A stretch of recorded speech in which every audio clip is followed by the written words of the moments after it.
I was gonna use the original.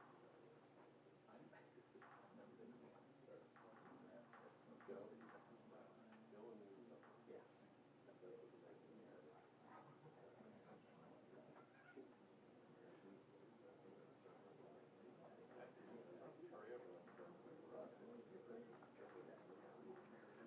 Is that right? Yeah. Like the lake For 5 seconds in the pause. Don't have another line. Randall? Is that right? And then you go in January and throw it.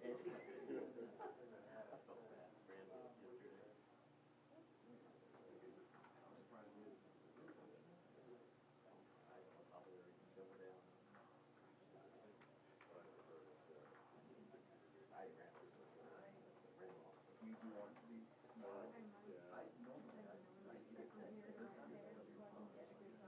Well, a few years ago, it was, oh, no, it's fine, it's fine. I might just go with it. Oh, yeah. I've got a adorable video of that, so that was No, at the press conference. my wife lived in So 1, 2. never gets it, but I love it. Yes, they are. Never So yeah, everyone's got it. It's 3 hours in the apartment or woods. No, I had no idea. I was so tired. I was no idea.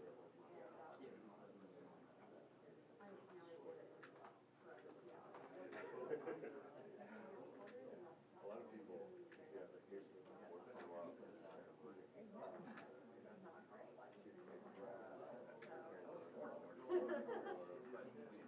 One live, but I haven't been back.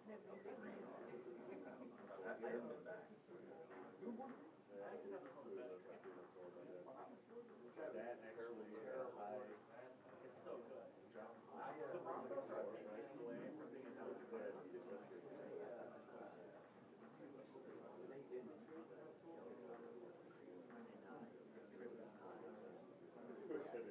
So anyway, they were at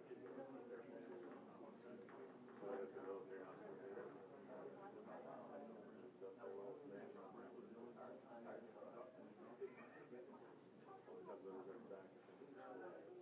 Bowl game.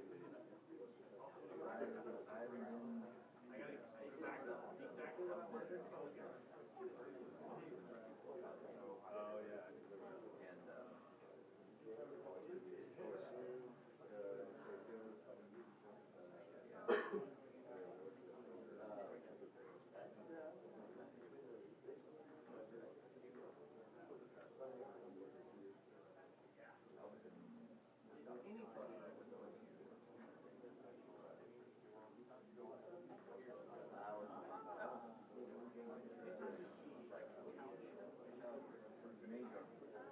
I see made our reservations, travel to all the time.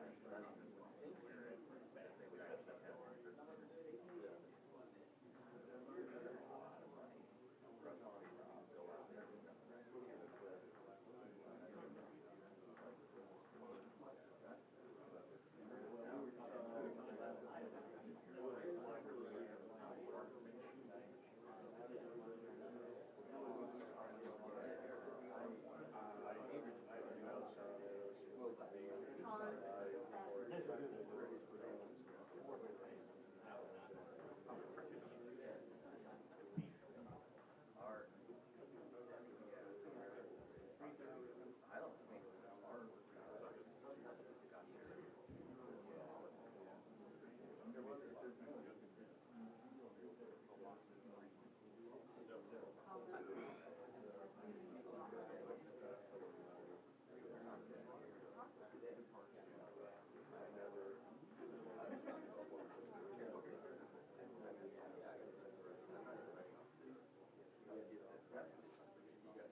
Yeah, that's a new one. Yeah, I would have. Not only did they not want that, they didn't even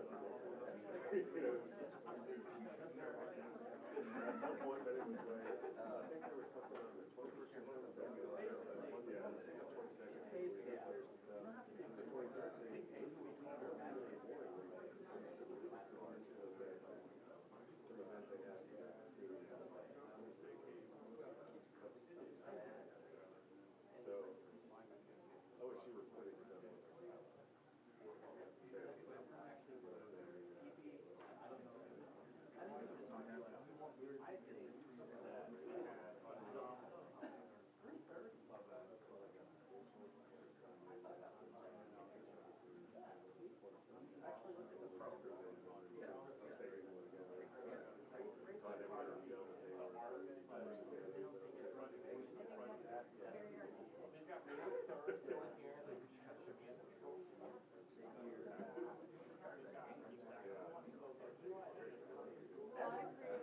Everyone's a critic. Yes, no, this is a little, I know that F stuff was like one of my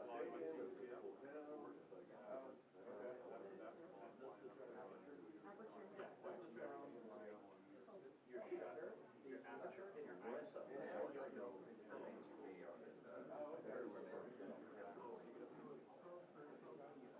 Not as good as things that I was saying. This is all I was doing. This is when I was like, I think I can only have what you played out there. I had rallied and actually closed. I don't remember any. Yeah, I think I went out there.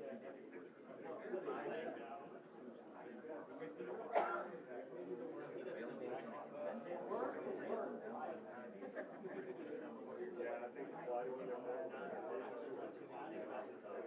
That's it. Yeah, your question is always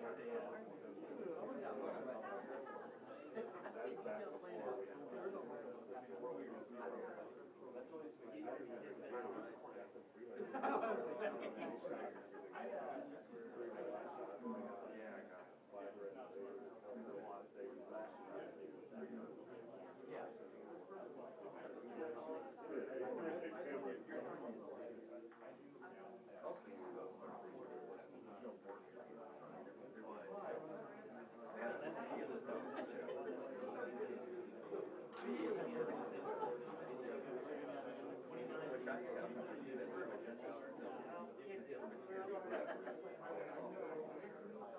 And I'll say this, the daytime is the best shot ever taken. Baker Mayfield, celebrating this camera, second shot was just like light paint, it was just blurs. This guy, yes. Yeah, I was like,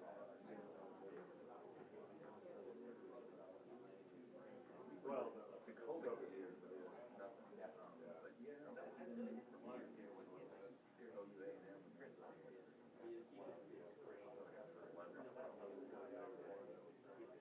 They took a famous picture of Manziel from behind, and it was like me right there. And I think the officer was next to me. Yeah. So obviously not for us, but we were friends there. I'm just I haven't even thought about that. I think I have it somewhere in my house. Yeah.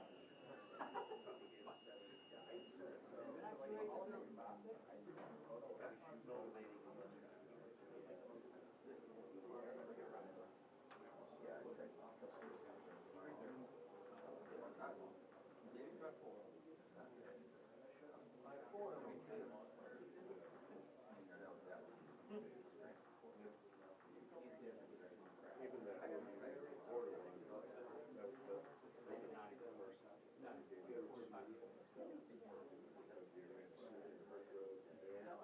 which is kind of cool when you're trying to drive by and never get locked out.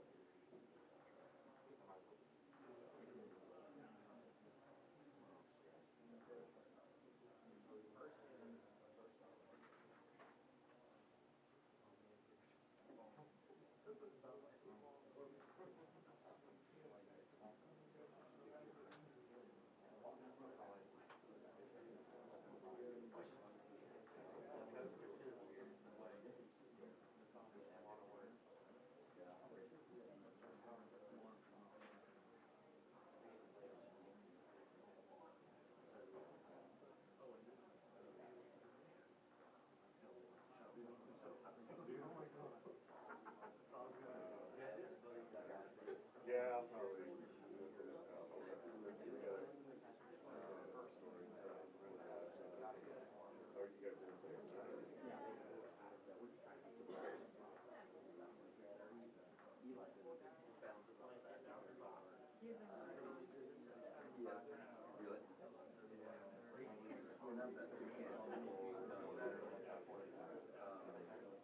I'm all for these crowds.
All right, welcome everyone. If everybody could silence their phones.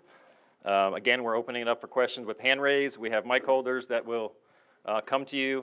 Please do, we're transcribing via YouTube, so please direct it to one coach at a time and be clear in your questions. They're only talking from the head table because we're going over to our coaches luncheon presented by USA after. If anybody wants to come, there's one table held for media and everybody else can shoot from the back to see ESPN interact with the players and the talent. Otherwise, we'll put a meal back for you about 11:30. And then tonight, we'll do hospitality at Marriott Riverwalk. And then we'll bring the coaches in now.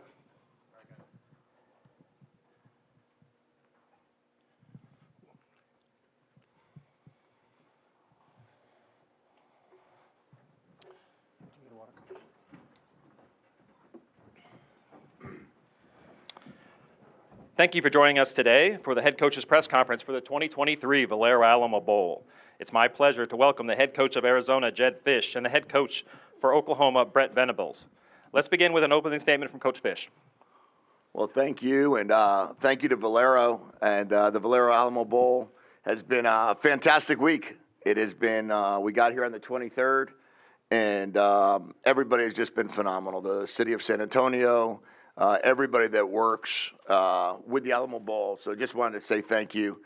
First and foremost, thank you to all of the media that came over their Christmas holiday to come cover us and join us. We're certainly excited. Our team's ready to go. It has been a while since we played a game. So, you know, those guys have been practicing 14, 15 times. And I think all they want to do now is play another team and not look at one another. So we know we got an incredible opponent ahead of us. Oklahoma has done an amazing job this year. Amazing job in years past, and it is a true blue blood of college football. So the opportunity for us to play them, we don't take lightly. We're very grateful for that, and we know they got a heck of a team. So we're going to have to bring our very best tomorrow evening, and we hope it's in front of a sold-out crowd. So if you haven't gotten your tickets yet, buy now. Thank you, Coach. Coach Venables.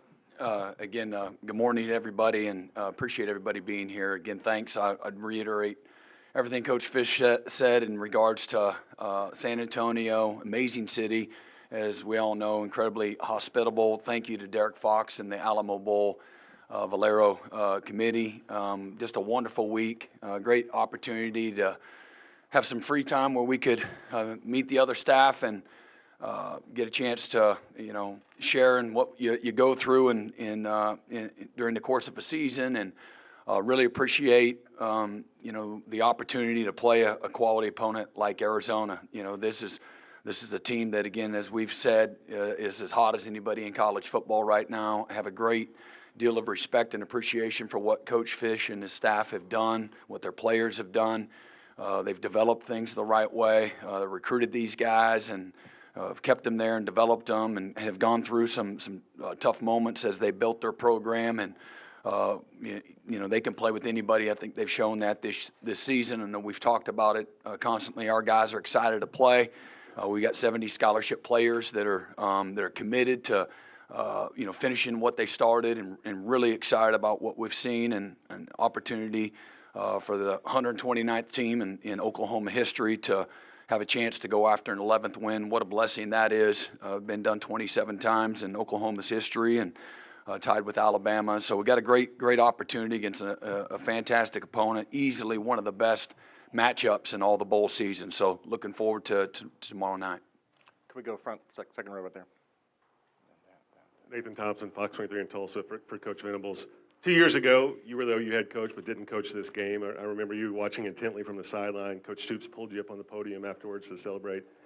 Being back here, does that bring back fond memories? And have you had a chance yet to kind of take stock in how much your life has changed in 2 years? I really haven't. It seems like dog years. Seems like a decade ago that took place. I'll be honest. It was a very cool moment for me. As I've said before, Coach Stoops recruited me. I'm 17 years old, and you know, that's constantly one of the many messages that we promote to our players, that your relationships is what real enrichment in your life and opportunity, and the pathways that are going to come from those relationships. So incredibly indebted to Coach Stoops, certainly to Joe Castiglione and President Joe Harris, and their belief in myself and our staff and all the support that we've been given. we've been gone through a lot, like a lot of people in college football. What a time, Coach Fisch, to make your head coaching debut right in the middle of a real storm, if you will. But it's been a real blessing, been a lot of fun, a lot of growth, a lot has changed since that time, but a really cool moment to be back here in San Antonio. It brings up a lot of those memories from that night for sure. Can we go middle?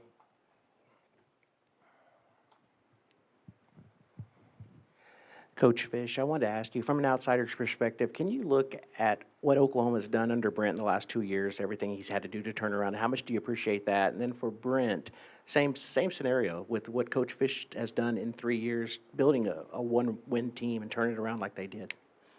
Yeah, well, I have a ton of respect for Coach Venables, both when he was a defensive coordinator for years, and we had dinner together the other night, and I said, how many of these head coaching jobs did you turn down? Because he is at the highest of high levels of coaches. And so when he chose to come to Oklahoma, it was one of those programs you want to monitor, you want to watch, you want to see how quickly will he put his stamp on the program. And I think that's what it comes down to. It's not about necessarily always turning something around. Everybody's in a different and unique situation. It's what he's done with his program the way he wanted it. And you can just see when you take a team that for years under Coach Riley, we're going to be a score fest type team, and now all of a sudden you watch Oklahoma and they can score with everybody, and they're a top 5 offense, yet they're taking the ball away 26 times this year. And when you see a team that does that, that's the respect that I have, that Coach Venables in 2 years goes from 6 to 10 wins. He adds 4 wins to his, in second year, and then on top of it, it's just the way they play. That's what coaches, I think there's a saying like, those who know. When you watch their film, and you know that Coach Venables is going to have a ton of success because of the way his program and his culture clearly is taking notice. I think probably the under the current state of college football, the best compliment I can give Coach Fisch and again his staff is their ability to retain their players in a really tumultuous time. They've got, and again, this isn't coach speak. It's a real thing. It'll all come to fruition here quickly, but they've got NFL guys all over the place. They've got players that can go anywhere in the country that are in high demand in the landscape of college football, yet these players have chosen to stay. And so they're connected to something. They've built it on relationships. They've built it on development. They've done it with the things that can sustain, that have longevity in a time where college football has become more and more transactional. They've done a great job about development and connection and just doing it the right way.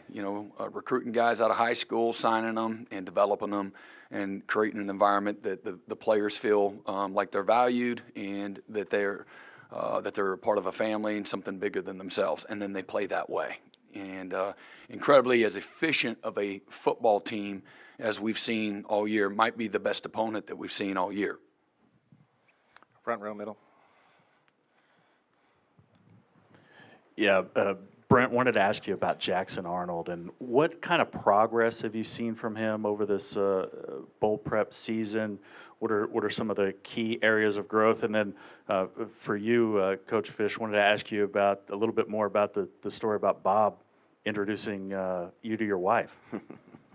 Yeah, Jackson, again, he's been around the game, since he came out of his mama's womb, and been throwing the ball around since then. But he's got a great demeanor to him. I think when I was a young coach, I thought the quarterback had to be like the middle linebacker and rah-rah and emotional. And as I became and after I coached Sam Bradford on the scout team, who later became the #1 pick in the draft, I learned quickly as I tried to get Sam to do it like I wanted him to do it. Maybe his way's better. And but very cerebral, consistent, same guy every day, puts the work in. Just a fantastic teammate. Very highly recruited, very well thought of. Yet there's no entitlement whatsoever with Jackson. He's got the instincts that you want him to have, the poise, whether it's his ability to climb in the pocket, his patience, trust the guys around him, throws guys open, throws with great anticipation. Has all the skills that you want a guy to have. But you've watched him, have, in his backup role, he might have 2 or 3 bad practices where you're like, boy, you leave a little bit to be desired. Not as much of an opportunity as what he has now. Now, if he had a bad play, he doesn't have a bad series. If he had a bad series, he doesn't have a bad day. And, he's quickly able to regain his composure and not let, a bad moment really affect him. You've seen that, happen throughout the course of the season, but especially during these, last several practices. Can we go back? I think Coach Fisch has Oh, the follow-up. my Coach Stoops story. So I was a graduate assistant at University of Florida, and back then there wasn't like 100 graduate assistants and 20 analysts, so there was just 2 of us. And we were at the coaches convention, and my wife was working for Grant Taff at the AFCA. We're working for a company that put on their convention, and Coach Stoops just won the National Coach of the Year. Oklahoma just won the national championship, and it was in 2001. January of 01, I believe, is when the convention was. And it was at the end of the night, we were all getting done with the banquet, and Amber and a couple of her friends were at the table next to us. And he said, that might be a good person to say hello to, Jedd. And 21 years later, here we are. So pretty cool story. Obviously, Coach Stoops means a lot to us, and as does Coach Spurrier. And we were sharing that story with Coach Venables and Julie the other night. And it's always a good little connector. Can we got back right there first and then second. James Hale from CBS Sports Radio. Hey, Brent, Arizona has a ton of offensive weapons. Talk about what you've got to do to stop them. And Coach Fisch, I'm curious because Oklahoma has a new coordinator, new quarterback. Does it change anything on how you prepare for Oklahoma? And Coach Venables, if you could start, please. Yeah, again, I think, you've seen what the quarterback Fafita, what he can do, special player, his instincts, his command, his decision-making, his ability to improvise. He's got great weapons, but he helps them, execute at a really, really high level. I think completing 74% of his passes, top 5 in the country. And just he's got a great presence to him. The receivers are fantastic. They got great speed. They got length. They got size. Playmaking ability. They make a lot of competitive plays. 2 and 4 in particular. The tight end 84, another excellent player, big body guy. And then the running back. I love the running backs. The stable of them. 6 gets the majority of the carries. Runs with power, speed, with an edge and an attitude. And then they got an excellent offensive line. And so offensively, just a really, really confident unit that plays with a lot of precision, a lot of physical toughness, and then 2 years in a row, one of the most explosive offenses in college football. And so, everybody says it starts with the run game and those types of things, but they have the ability to attack you vertically, certainly to pound you in the run game, and then they do a great job on all their screen presentations as well. We go second row What aisle. was There's a part 2 of follow-up. that question? Part 2 is what? Yes, Seth Luttrell. So, I've met Coach Luttrell a couple years ago when he was the head coach at North Texas. But, it provides a great challenge because when you look at their offense and you look at statistically where they were with Coach Levy and with Dillon, you see probably one of the best 5 offenses, not even probably, one of the best 5 offenses in the country. And now you're sitting there and you're trying to make a determination on when you're game planning a offense with a different quarterback and a different coordinator. And now Coach Luttrell has called plays, and you can go back and chase. You say, oh well, at Indiana, what did he do? When he was at North Texas, what did he do? When he was at Arizona, what did he do? But at some point in time, you just have to play fundamental football, and you have to just believe in what you see, and you have to say there's going to be certain principles that his lineage, will bring. And then there's also, it's 3 weeks, and how much are you going to change in 3 weeks? So it's that fine line of chasing ghosts, which all of us can do in the coaching profession, and try to find, well, what if they do this, and what if they do that, and what if he changes this? Or we have to say, hey, we need to line up the formations. We have to line up quickly. We have to be prepared for a system of offense. And now we have to defend a quarterback that we haven't seen a lot of, but we know how talented he is based on high school recruiting and the games he's gotten in. and a coordinator that has always done a great job wherever he's at, and we know it's a great challenge. Yeah, Coach, I was wondering if you could go into a little bit more on Noah. The Oklahoma fans haven't seen Arizona as much as most teams, most of the really good teams. Could you go into a little bit more detail? Sure. So Noah is a redshirt freshman quarterback, came in here from Servite, California, with three of his teammates, and number 4, McMillan, number 88, Kean Burnett, and number 5, Jacob Manu. Pretty good high school team.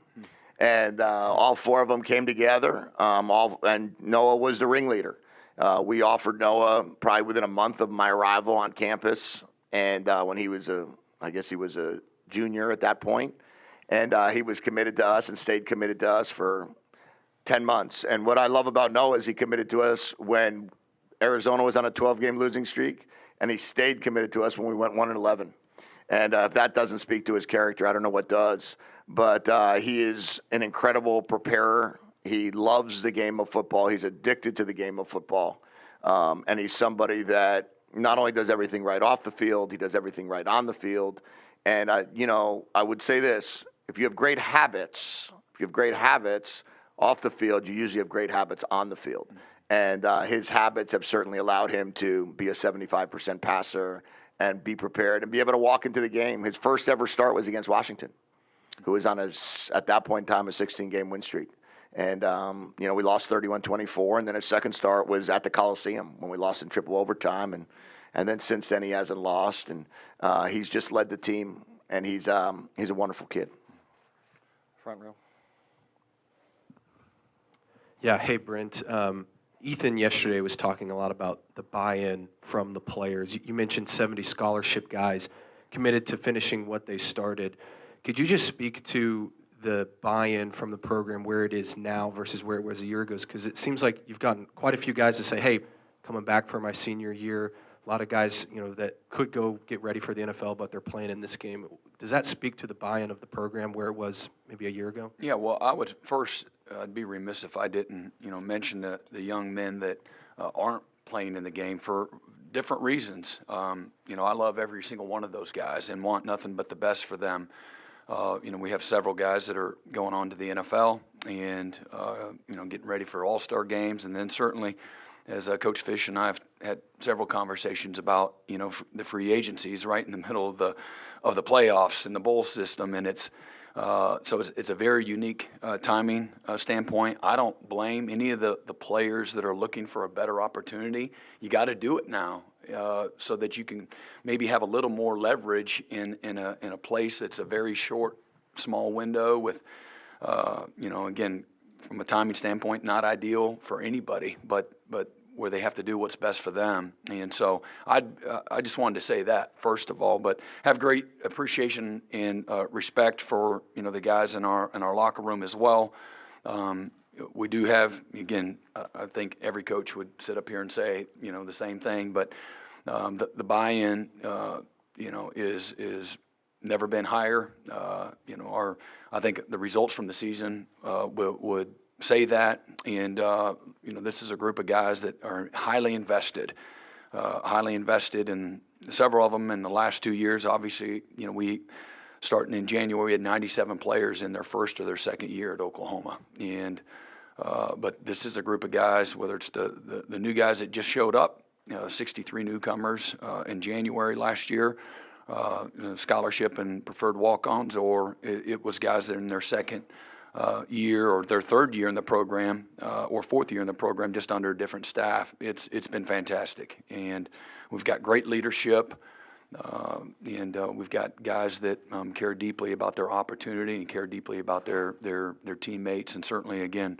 what this game means, and again the whole principle of again finishing what you started. That's what you want to have a life that that embodies that.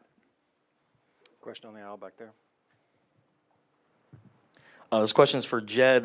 College football bowl games are allowing teams to use wireless communication in helmets. Is that something that you guys are working on? And what do you think about adding that to the sport? And Brent, can you talk about that as well? Yeah, I'm all for that. I came from the NFL, so that's kind of how we've been communicating. So it's nice to get back to that. I think we'll be kicking that off in the first game of next year, from what I understand. And, we're not going to be using it in this game, but we will very much be using it as far as I'm aware, starting the first game of next year. And that'll give everybody spring football. That'll give everybody training camp to work any kinks out. I still think they need to legislate it. I'm not on the legislation committee, but I would say this. You shouldn't be in someone's ear for 30 seconds. You shouldn't be in someone's ear when they're standing over the ball. And I think that would be a distraction more than a help. The NFL has got a lot of things figured out. This is another thing I think they have figured out. Cut the thing off at 25 seconds, give a coach 15 seconds to talk, and then move on. And I think if we could do that and get this legislated properly, put it in one person's helmet, not 11, we have a great chance of being successful here. If we do it the other way, I think it'll cause more harm than good. Thank you. Let's do final two questions right here. Here and there. Brent, I was rereading a story you once told about being at this game in '98 with K-State and having to make a really tough night before visit with Coach Snyder about what you were going to do and your future. And for a guy who I know how much he meant to you and means to you still, and a guy who reflects on flashpoints of his career, I'm wondering if you still think about that night and that particular moment and how it sort of pivoted one way or the other. What's happened since for you? Yeah, absolutely. I think about, those moments. Those are life-changing decisions that, propel you to the what's next and give you opportunity. And certainly that was as agonizing of a decision. And I've only left a couple of programs. Every one of them was really difficult, but well thought out. And you trust your instincts. You pray. You look for a little bit of guidance. Keep the faith that your experience and wisdom and your faith will get you to the right next spot. But Coach Snyder, again, I wouldn't be sitting here in front of y'all had it not been for his belief in me and the opportunities that he gave me as well. And again, got recruited to Kansas State by Coach Bob Stoops as well. And so when that moment came in 1998 to either stay at Kansas State or move forward, I knew I needed to get out of the nest to learn how to fly. And I needed to have, another, lineage, if you will, to the coaching tree, another place to go and, again, learn and grow. At that time, I didn't feel like I was ready to be, all the responsibilities I was offered at Kansas State. I just had great self-awareness, and I wanted to continue to develop and learn as a coach. You promote that to your players all the time. It's not an overly popular thing sometimes, but for me as a young person, I did have that wisdom. But the other thing I remember was not winning the game. We lost 37-34 to Drew Brees. He throws a fade route and third down to win the game, but I have life-changing. My life has been enriched through those relationships, and certainly that was a moment that was incredibly difficult, but one that I've been blessed ever since. So, but I do think about those things quite often. So, a lot of great people have helped me get to this place, and Coach Snyder, Coach Stoops are two of those. Thank you. Final question. This question is for Jedd. How important is it for the trajectory of the program, the fact that you're facing a team with a background and a history of Oklahoma? Well, the program is just getting built. We're just getting started. This will be the fourth time, if we can get to 10 wins, that the program since 1930 has gotten to 10 wins. This is the 11th time that it's gotten to 9 wins. So just to be in this game, and then you get to get matched up in the Valero Alamo Bowl, which is one of the best bowl games in the country in the bowl season, and then you get to play against a team that is a 10-2 football team that is elite at everything they've done in football over the course of the years. I told our team 7 national championships, 7 Heisman Trophy winners, 19 10-win seasons in the last 21 years, I think it is. So, when you look at who they are and what they are, it's a huge part of the game. But, just like I told our staff this morning, the next 24, 48 hours, whatever it is until kickoff, now we got to just treat this like now we're ready to play a game. It's not about a bowl game. It's not about who we're playing. It's how we always prepared these final 48 hours, and it's got to be us being at our very best. Thank you, coaches, for bringing your team. If you could close by standing so they get a picture of you two together.